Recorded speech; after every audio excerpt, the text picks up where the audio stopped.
My name is Max Evans, and in this video I'm going to briefly introduce and explain the concept of trust in an organizational setting.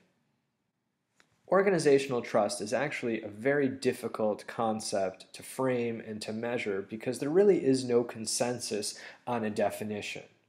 In fact, Bill McKivley and Marco Tortiello conducted a review in 2011 of 171 different empirical papers that attempted to measure trust in organizational contexts. From 1962 to 2010, the authors found a staggering 207 different psychometric measures used to measure trust. However, there are a few things that we can generally agree on.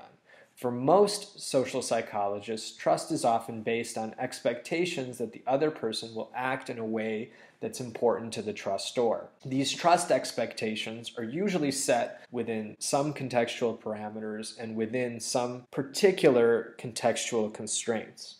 It is noted also that the willingness to take risks may be one of the few characteristics that are common to all trusting situations. Sherman, Mayer, and Davis's definition, which I really like, interprets risk, which the authors describe as an important component in the model of trust, through vulnerability. According to the authors, making oneself vulnerable is in fact taking risk. Trust is not taking risk per se, but rather it is a willingness to take risk or a willingness to engage in risk-taking with the focal party. So let's look at Mayer, Davis, and Sherman's model of organizational trust a little closer. As I said, it defines trust as the willingness of a party to be vulnerable to the actions of another party based on the expectations that the other will perform a particular action important to the trustor, irrespective of the ability to monitor or control that other party.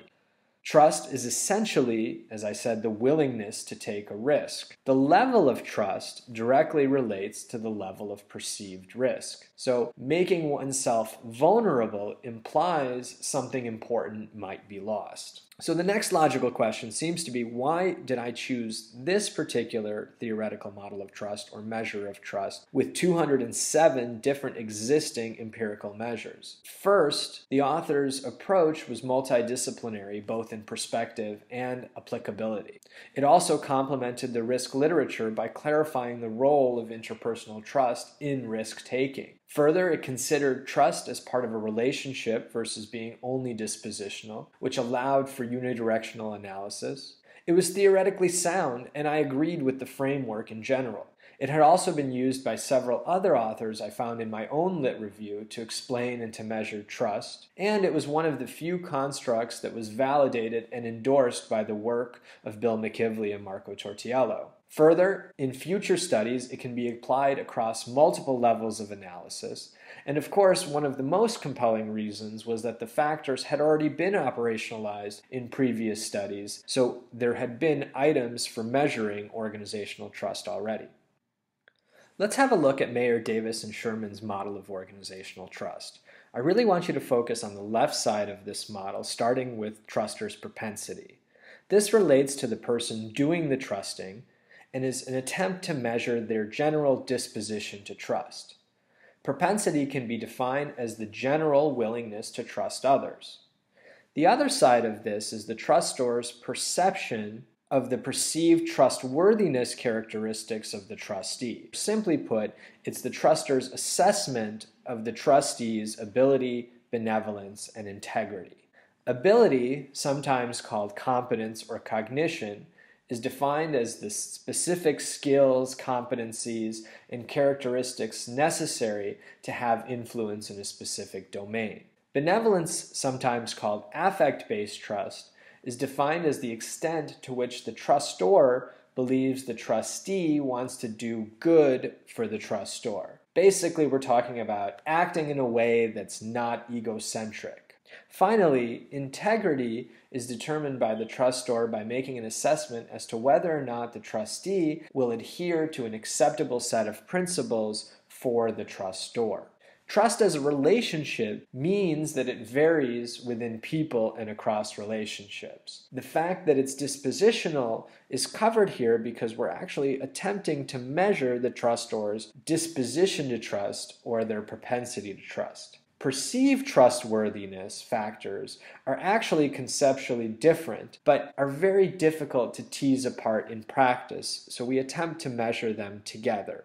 Even though obviously you can make the case that in some cultures, ability-based trust is far more important than benevolence-based trust, and in other cultures the opposite might be true.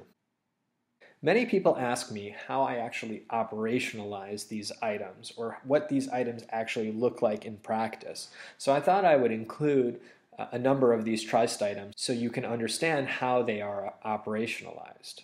I'll start with propensity to trust. I measured propensity to trust using 8 different items. Some items include one should be very cautious with strangers, or most salespeople are honest in describing their products, or most people answer public opinion polls honestly. And each of these you would sort of rate on a 5-point scale, 1 being strongly disagree and 5 being strongly agree. Then ability-based trust items were measured using 9 different items. The first 6 of these actually come directly from Mayer and Davis and Sherman's work. However, I did add 3 items, 7, 8, and 9, from the work of McAllister to strengthen the trust measure. Benevolence-based trust was measured using 9 measures. Again, the first 6 of these measures came directly from Mayer and Davis and Sherman's work. However, the last 3, 7, 8, and 9 came from the work of Levin, Whitner, and Cross and subsequent studies in order to strengthen the scales. And then finally, integrity-based trust items came directly from the work of Mayer and Davis, and really just 6 items were used. Examples of this might be this person has a strong sense of justice, or this person tries hard to be fair in dealings with others. The last thing I want to talk about has to do with how people decide to trust you. I'm going to start by talking about what previous research has found. And the first, of course, we've already touched on a bit in Mayer, Davis, and Sherman's model. And that has to do with your behaviors as the trustee. So the trustor makes an assessment of your competence or your ability and your benevolence or your integrity based on some particular behaviors that you exhibit. This assessment will form their perceived trustworthiness of you. Next, people decide to trust you based on the characteristics that they themselves hold, or the characteristics of the trustor. For instance, we've talked about propensity or disposition to trust. Other characteristics might have to do with stereotypes or past experiences that they might have had with you. However, disposition and stereotypes become less of a factor as they get to know you over time.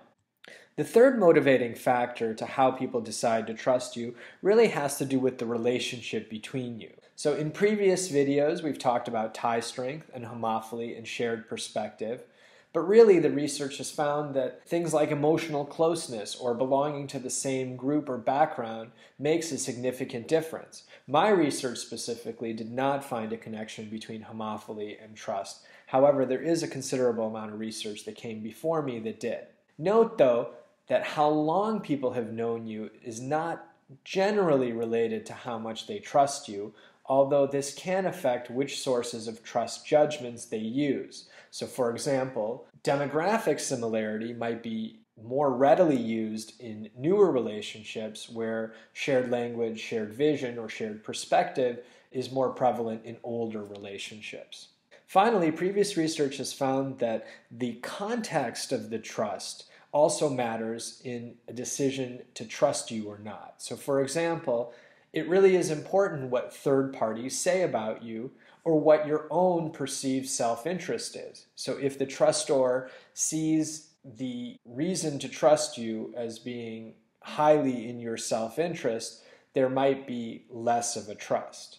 And then of course, the overall atmosphere and culture of the organization and the relationship is also going to be very important. So for example, there might be vouching for you or a past reputation, or you might have particular credentials like a degree or a certificate in something that can show that you have ability. And then of course, the atmosphere of the trust is also important. So in organizations where trust is important and there's a sort of trickle-down effect, we'll see that there's higher trusting relationships.